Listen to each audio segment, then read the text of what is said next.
हमारा टॉपिक है generation of computer.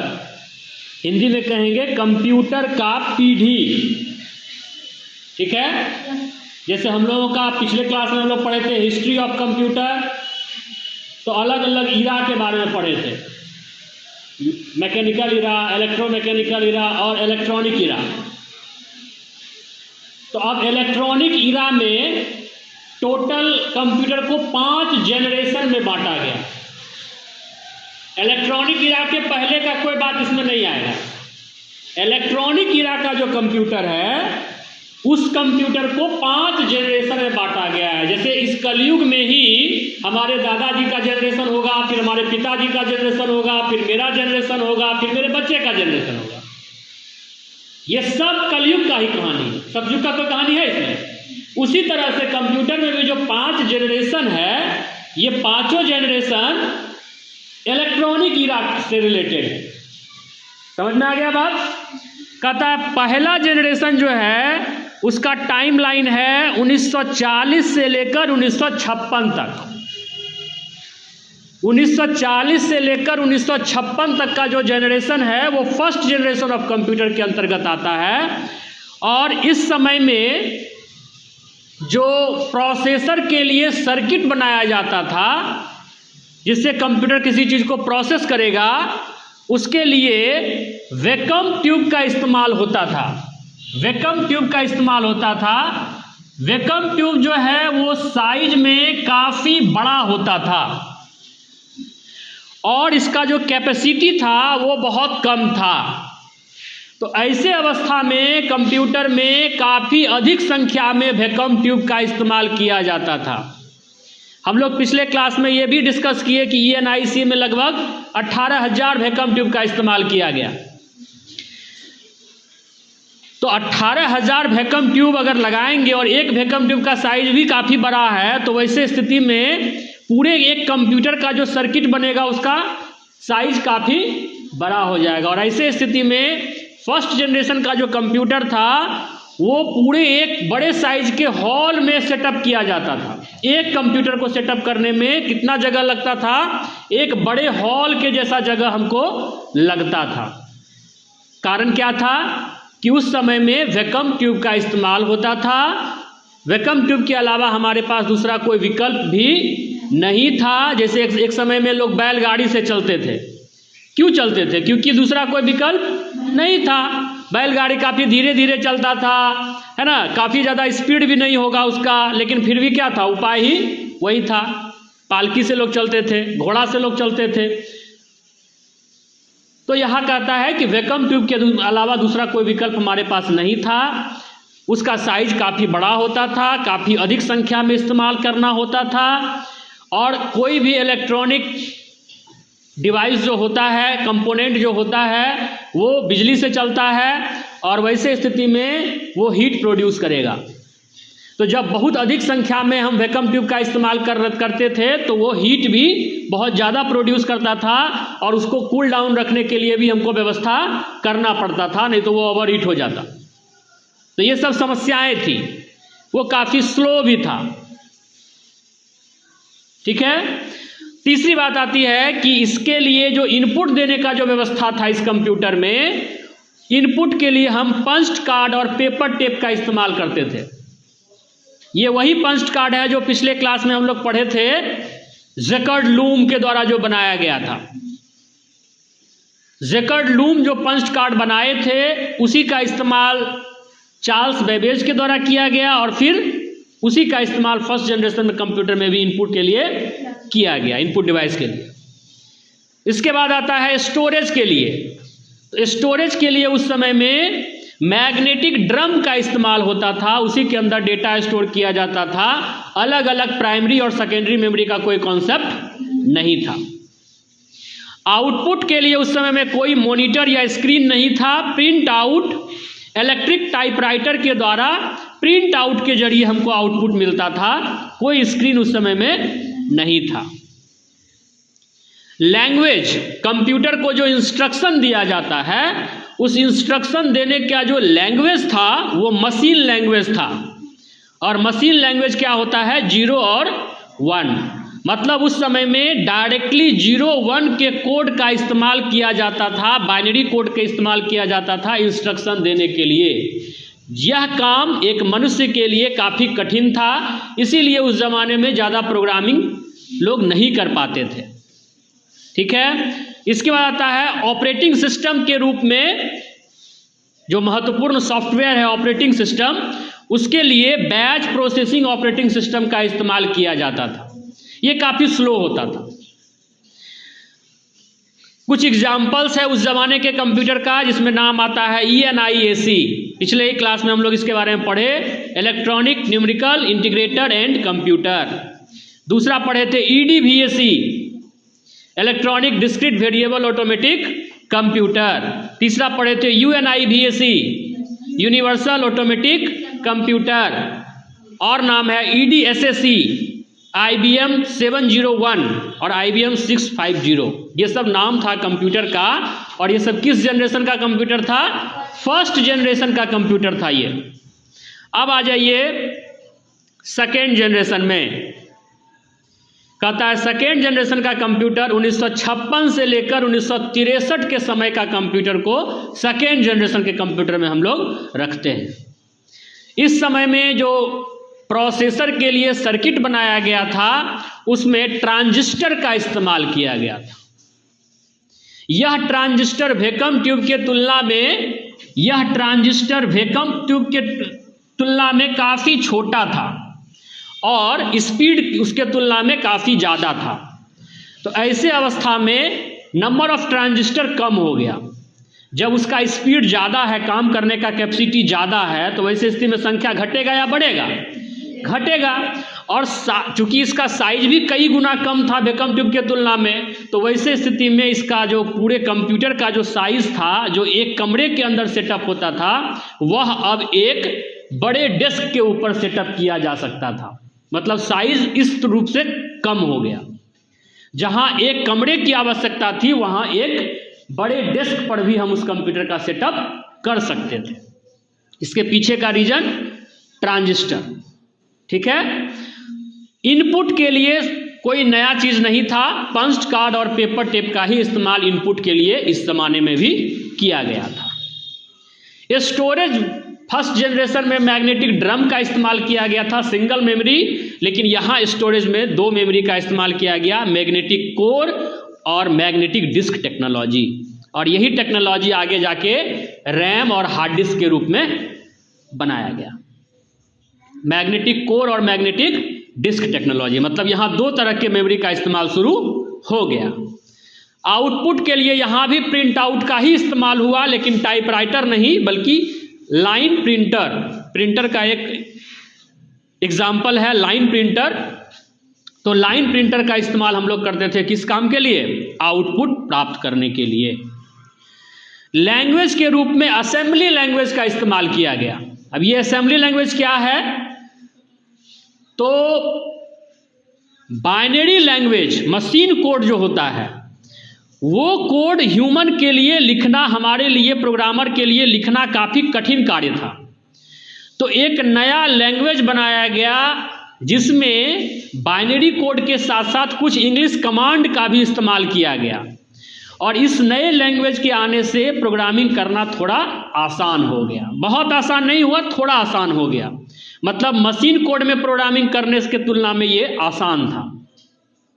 ठीक है, तो यहां पर असेंबली लैंग्वेज का इस्तेमाल किया गया था। किस काम के लिए? प्रोग्रामिंग के लिए, इंस्ट्रक्शन देने के लिए। ऑपरेटिंग सिस्टम के रूप में बैच प्रोसेसिंग और मल्टी प्रोग्रामिंग ऑपरेटिंग सिस्टम का इस्तेमाल किया गया था। और एग्जाम्पल के तौर पे यहां आता है UNIVAC 1108, CDC 1604, ये सब नाम है कंप्यूटर का।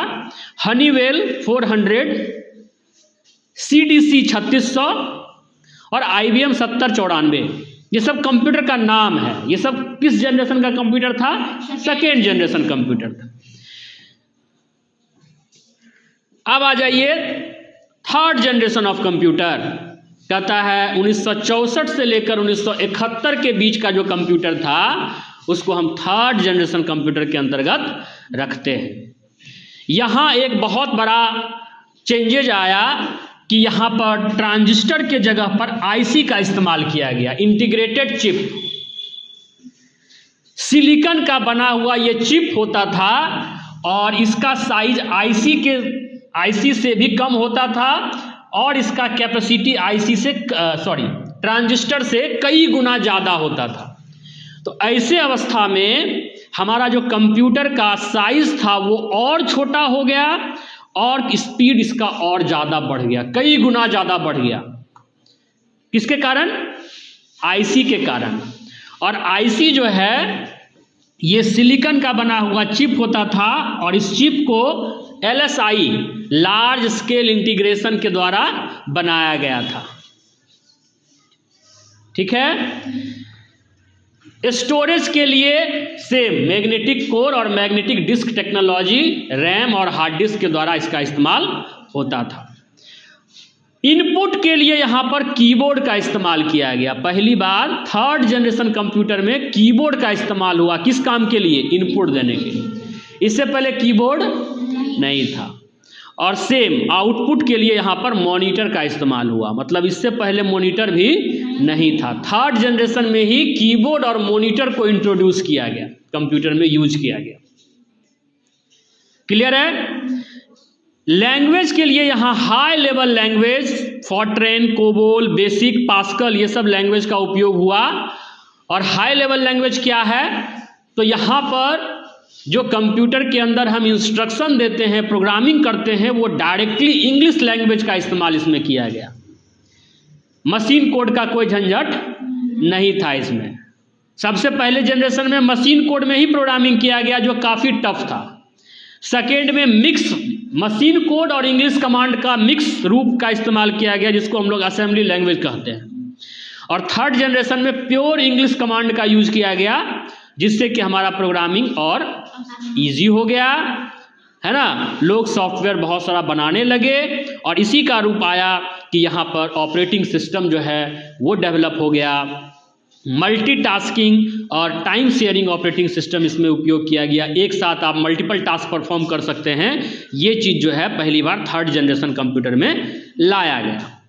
इसका एग्जाम्पल होता है IBM 370 कंप्यूटर का नाम हुआ, PDP 11, UNIVAC 1108, Honeywell 6000, DEC series और ICL 2900 कंप्यूटर का नाम है। किस जनरेशन का computer? 3rd generation of computer. अब आ जाइए 4th जनरेशन ऑफ कंप्यूटर। कहता है 1971 से लेकर 1985 तक का जो कंप्यूटर था वो 4th जनरेशन कंप्यूटर के अंतर्गत आता है। और इस समय में प्रोसेसर के लिए जो सर्किट बनाया गया उसके लिए माइक्रो प्रोसेसर का इस्तेमाल हुआ। किसका इस्तेमाल हुआ? माइक्रो प्रोसेसर का इस्तेमाल हुआ जो काफी ज्यादा फास्ट और काफी ज्यादा बेहतर चिप था।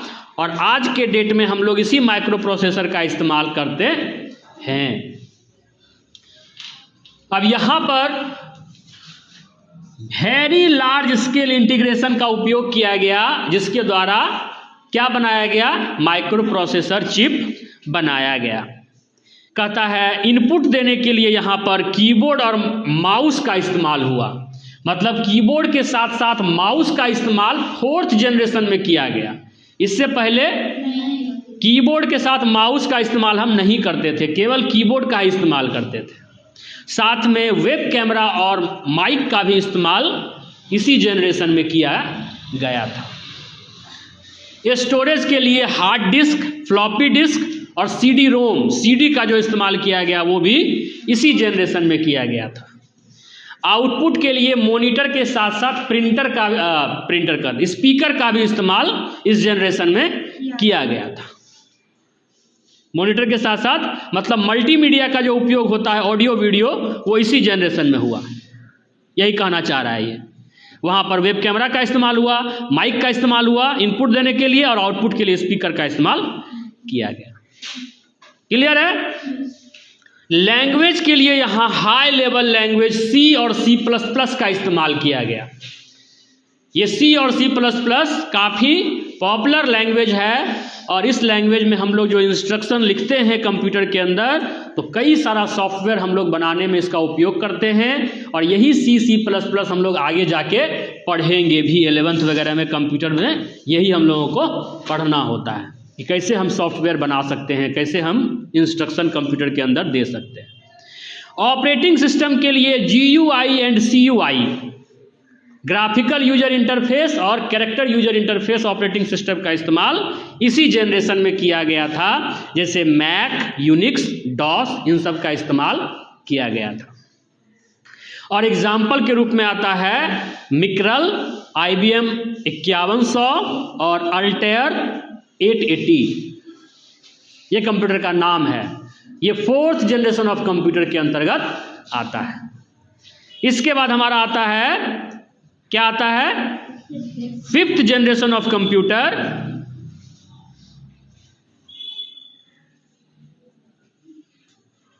जिसका टाइमलाइन है 1985 से लेकर अब तक।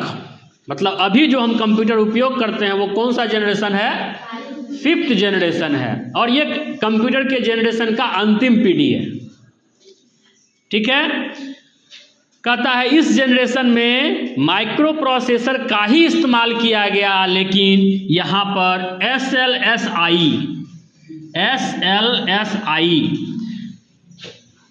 या ULSI कहो, ULSI ultra large scale integration का उपयोग किया गया। इससे और भी ज्यादा स्पीड जो है कंप्यूटर का बढ़ गया। क्लियर है? कहता है इनपुट के लिए keyboard, mouse, microphone, web camera के साथ साथ टच पैड और मतलब टच स्क्रीन वाला जो होता है वो, या स्पीच इनपुट, मतलब हम डायरेक्टली मुंह से कमांड दे सकते हैं और कंप्यूटर उस कमांड को लेके काम कर सकता है। जैसे आज के डेट में एलेक्सा वगैरह का इस्तेमाल लोग करते हैं, या गूगल में भी, यूट्यूब में भी हम लोग बोलते हैं ये वाला वीडियो चला दो, वो वीडियो चल जाता है। इस तरह का जो है इनपुट देने का जो सिस्टम है ये 5th जनरेशन कंप्यूटर में ही लाया गया। स्टोरेज के लिए hard drive, floppy disk, CD, DVD इन सब का इस्तेमाल किया गया। आउटपुट के लिए मॉनिटर, स्पीकर के साथ साथ प्रोजेक्टर का भी इस्तेमाल इस जनरेशन में किया गया। मतलब हम बड़े स्क्रीन पर आउटपुट को देख सकते हैं, यह भी चीज़ 5th जनरेशन में यूज किया गया। लैंग्वेज में इंस्ट्रक्शन देने के लिए C++ के साथ साथ जावा और .NET लैंग्वेज का भी यूज किया गया, जिसके द्वारा काफ़ी ज़्यादा इंटरनेट से रिलेटेड वेब एप्लीकेशन हम लोग बनाए और कई सारा इंटरप्राइज एप्लीकेशन बनाए, जैसे बैंक का एप्लीकेशन, जैसे रेलवे का एप्लीकेशन, है ना। जावा के आ जाने के बाद इस ढंग का बहुत सारा सॉफ्टवेयर बनाने में हमको मदद मिला और कंप्यूटर का उपयोग कई क्षेत्रों में और भी ज़्यादा यूज होने लगा। इंटरनेट लैंग्वेज कहा जाता है जावा को। कहता है एग्जाम्पल के रूप में यहाँ आता है laptop, smartphone, tablet, smart watch, जो घड़ी हम लोग पहनते हैं, ये सब जो है 5th जनरेशन कंप्यूटर के एग्जाम्पल है। और की कैरेक्टरिस्टिक्स कहता है इस जनरेशन में सबसे बड़ी बात क्या है, तो AI टेक्नोलॉजी का यूज किया गया, आर्टिफिशियल इंटेलिजेंस का यूज किया गया, साथ में रोबोटिक्स का यूज किया गया, है ना। सुपर कंप्यूटर जैसा कंप्यूटर का उपयोग यहाँ पर किया गया। AI के अंतर्गत कहता है गूगल ट्रांसलेटर, है ना, वॉइस असिस्टेंट, ये सब जो चीज़ है, ये सब जो टेक्नोलॉजी है, ये सब AI के द्वारा जो है संभव हो पाया और ये सब 5th जनरेशन कंप्यूटर में उपयोग किया गया। ठीक है, तो ये हमारा था जनरेशन ऑफ कंप्यूटर, कंप्यूटर की पीढ़ी।